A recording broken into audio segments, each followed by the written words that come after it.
बोलो साचे दरबार की, सत्य सनातन धर्म की, वृंदावन बिहारी लाल की।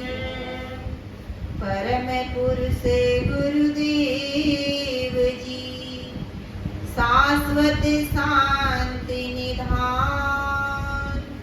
बारी बारी दंडवती करूं सकल सुखों की। निस दिन जिनकी वंदना करते से महेश। शो निर्गुण सगुण भयो हरने जगत गुरु की सुमिरन मात्र से नासत विघ्न अनंत।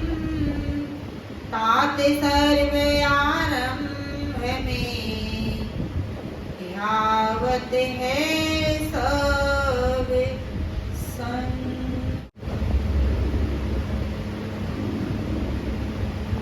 प्रेम से सद्गुरुदेव भगवान की। यहाँ पर उपस्थित हमारी प्रिय बहनों, हमारी आदरणीय माताओं, बहुत ही हर्ष का विषय है जो आज हम सभी लोगों को सत्संग सुनने का अवसर मिला। जो बड़भागी हम जीव हैं, आज देखा जाए इस सावन के महीने में लगभग सब लोग अपने घरों में पूजा पाठ तथा व्रत उपवास, यहाँ तक कि पद यात्रा करके पैरों में छाले पड़ करके उस प्रभु को पाने के लिए लोग बाबा धाम तक पहुंच जा रहे हैं। जिस प्रभु को पाने के लिए लोग देवघर बाबा धाम जाते हैं, पैरों में छाले पड़ जाते हैं, बोल बम का नारा लगाते हैं, लेकिन जाने वाले को शायद यह नहीं पता चलता कि आखिर में वह भोलेनाथ, वो देवों के देव महादेव है कहाँ, वह है कहाँ। इस बारे में शायद वह जीव समझ पाता।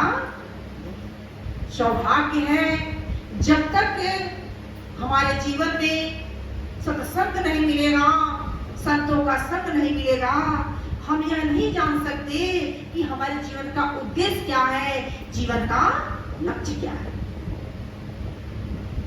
अज्ञानता में, अंधकार में भटक रहा है जीव, भाग रहा है मंदिर मस्जिद गुरुद्वारा हर जगह चर्चों में जाकर के, तीर्थों में जाकर गोता लगा रहा है। गोता लगाने वाले को शायद यह नहीं पता कि गोता लगाने वाले उनके काले बाल तो सफेद हो गए, गोता लगाते लगाते फिर भगवान को पा, भगवान की प्राप्ति कैसे होगी, वो प्रभु कैसे मिलेंगे, शायद वो समझ पाते। क्योंकि भगवान, वो प्रभु ऐसे भागने से मिलने वाले,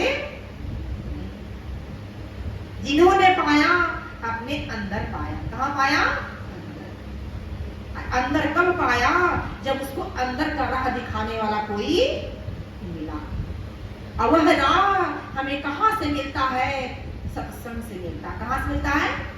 सत्संग से ही मिलता है। कि सत्संग है ज्ञान सरोवर, सत्संग है ज्ञान सरोवर, सुख की खान ये बंदे, सत्संग से ही मिलते सचमुच भगवान ये बंदे, भगवान ये बंदे। क्या सत्संग है? ज्ञान सरोवर। ये सत्संग ऐसा सरोवर है, ये ऐसी धारा है, इसमें बहने वाले जीव का देखा जाए तो कल्याण ही कल्याण होता है। जो सत्संग की धारा में जो डुबकी लगाने, जो गोता लगा लिया, उसे झूठे मूठे के भगवान नहीं, कैसे भगवान मिलते हैं? सचमुच के भगवान मिल जाते हैं। वो रास्ता क्या होता है? सत्संग। मुश्किल है जिनको ढूंढना, मुश्किल है जिनको ढूंढना, तप बल की जोर से वो खुद ही खींचे आते हैं सत्संग की डोर से, सत्संग की डोर से। आंख खोल के बैठेंगे। प्रेम स्वरूप भगवान की जय। आज जिस प्रभु को पाने के, जिस महादेव को पाने के लिए लोग कहां लोग चले जा रहे हैं, लेकिन शायद कोई भगवान शंकर इस सत्संग की महिमा ऐसा समझे चल रहे थे, जा रहे थे माँ पार्वती के साथ, चलते चलते एक जगह क्या होता है, भगवान शंकर वहां की मिट्टी उठाकर मस्तक पे धारण, माँ पार्वती कहती कि भोलेनाथ यहाँ पर क्या ऐसा है जो यहाँ की मिट्टी, यहाँ की धूल आप अपने मस्तक पे धारण। भगवान भोलेनाथ कहते हैं ये पार्वती, यहाँ की धूल, यहाँ की मिट्टी पवित्र होने वाली है। क्या पवित्र होने वाली है? यहाँ पर संत समागम होने वाला है, संत का आवागमन होने वाला है, यहाँ सत्संग होने वाला है। यही कारण से यह धरती, यह मिट्टी सत्संग के नाम को सुन करके क्या हो गई है? पवित्र हो गई है, पावन हो गई है। इसलिए यहाँ की धूली को मैं अपने मस्तक पे लगा करके और इसे अपना सौभाग्य समझ रहा हूँ। विचार करने की आवश्यकता है। आज वही भोलेनाथ, वही शंकर जो देव महादेव कहलाते हैं, इस सत्संग की, इस स्थल की इतनी महिमा, इतना महिमा समझे कि चलते रहे, फिर जैसे आगे बढ़ते हैं भगवान भोलेनाथ माँ पार्वती के साथ, एक जगह पे क्या होते हैं, लोट फूट जाते हैं। क्या लोट फूट जाते हैं? जब लोट फूट जाते हैं, माँ पार्वती कहती प्रभु वहां तो सत्संग होने वाला था, यहाँ पर क्या है जो यहाँ पर आप लोट फूट ही गए? भगवान भोलेनाथ कहते हैं हे पार्वती वहां पर सत्संग होने वाला था और यहाँ पर सत्संग हो चुका है, यहाँ पर संतों की चरण पड़ चुके हैं, यहाँ संत समागम हो चुका है, हरि कथा हो चुकी है। इसलिए यहाँ की धूली को मैं अपने पूरे शरीर पर लोट पोट के क्या कर रहा हूँ? आयो संतों की चरणों की धूली जो भगवान शंकर अपने शरीर पर लगाकर अपने आप को अपना सौभाग्य समझ रहे हैं, क्योंकि हमारे संतों ने भी कहा है कि धूल तेरे चरणों की सतगुरु, चंदन और अबीर बने, अब मस्तक पर जिसने धारण की उसकी तो तकदीर बने। चरण धूल से बढ़कर जग में चीज कोई अनमोल नहीं, और चीज का मोल है लेकिन इस धूली का कोई मोल नहीं है, ये अनमोल है। जी चरण धूली को पाने के लिए देवी देवता भी तरसते हैं, इसी धूली को पाने के लिए देवी देवता तरसते हैं, जो आज हमें बड़े भाग से, बड़े सौभाग्य से आज हमें यह धूली मिलती है, क्योंकि सहज में मिल जाता है। कैसे मिलता है? सहज में मिल जाता है। इसीलिए शायद हम इसकी कदर कर पाते नहीं है, इसकी कीमत नहीं समझ पाते हैं। ये चरण की धूली को पाने के लिए देवी देवता भी तरसते हैं, ये देवता तरसे इस धूली को। यह धूली इतनी पावन, विचारणीय बात है मेरी बहनों, मेरी माताओं। ध्यान देंगे आप लोग, आंख खोल के बैठेंगे। बोलो सांचे दरबार की, आंख खोल के बैठेंगे, क्योंकि हमारे संतों ने कहा है कि जो जागत है सो पावत है, जो सोवत है सो खोवत है, जो जागत है सो पावत है, जो सोवत है सो खोवत है। वाघर जइयो रे नितिया, जागर राम नाम नहीं भावे, वाघर जइयो रे नितिया, जागर राम नाम नहीं भावे, जागर राम नाम नहीं भावे, जागर राम नाम नहीं भावे, वाघर जइयो रे नितिया, जागर राम नाम नहीं भावे,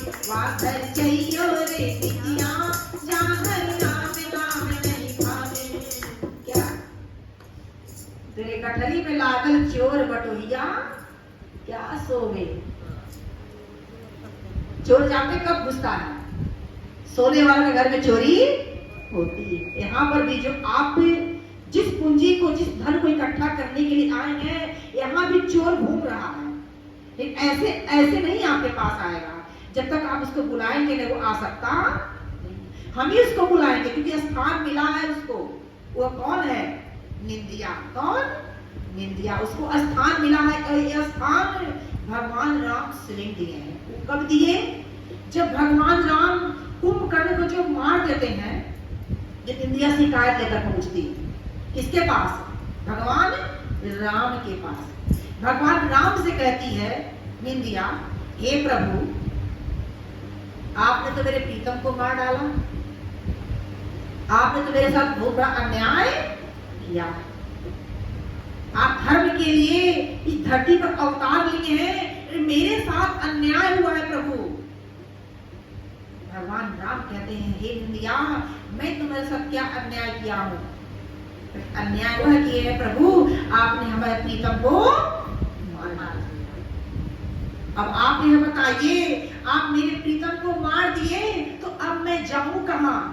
जितना मुझसे वह प्रेम करता था, शायद मुझसे कोई प्रेम करता नहीं है। वो इतना प्रेम करता था, 6 महीना इतना एकदम मस्त रहता था मेरे में, और एक दिन वह जागता था। कुंभकर्ण जानते हैं, 6 महीना सोता था और एक दिन जागता था।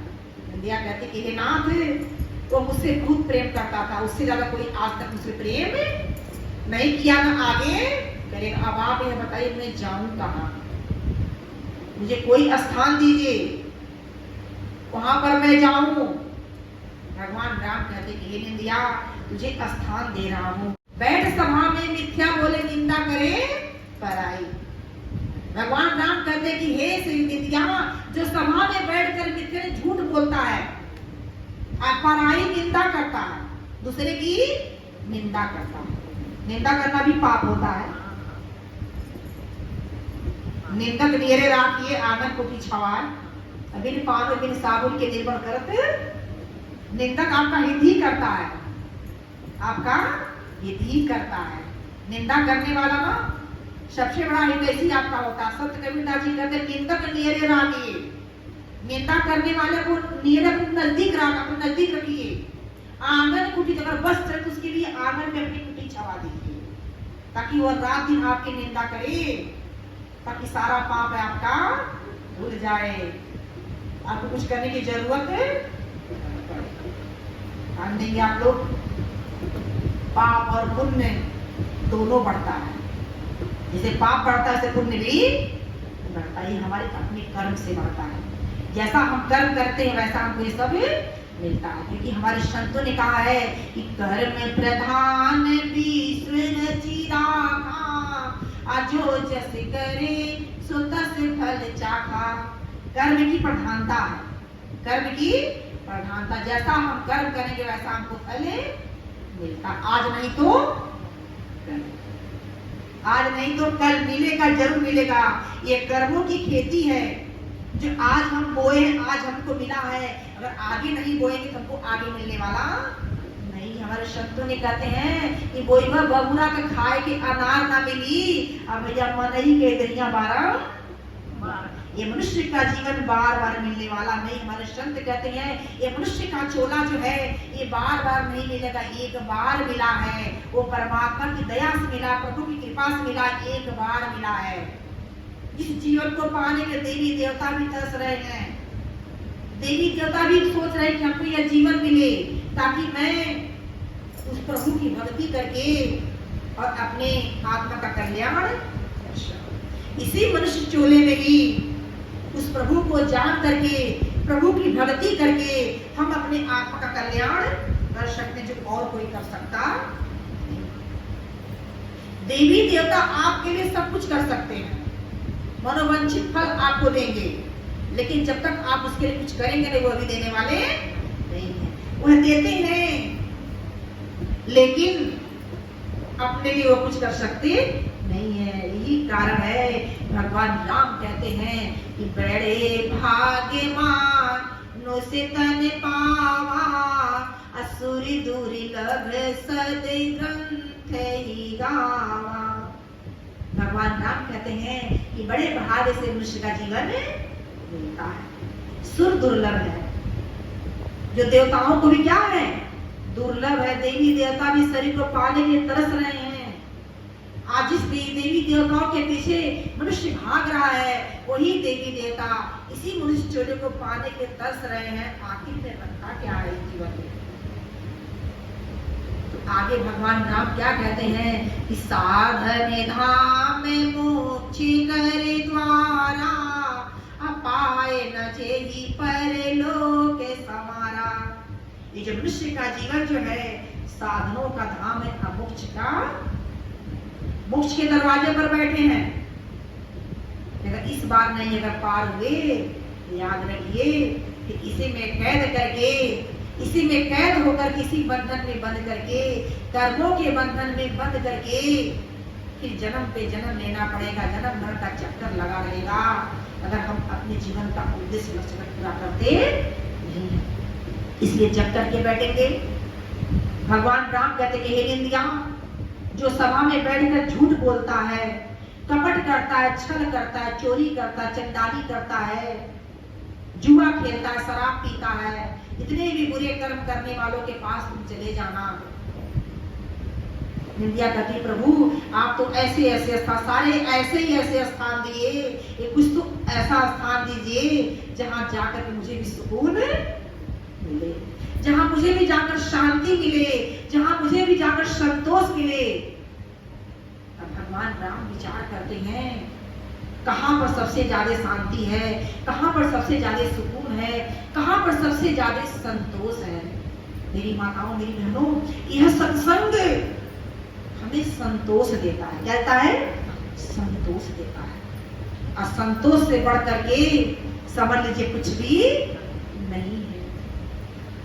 आपके पास अरबों की संपत्ति है, आपके अंदर में संतोष नहीं है तो आप जैसा कोई कंगाल भी नहीं है।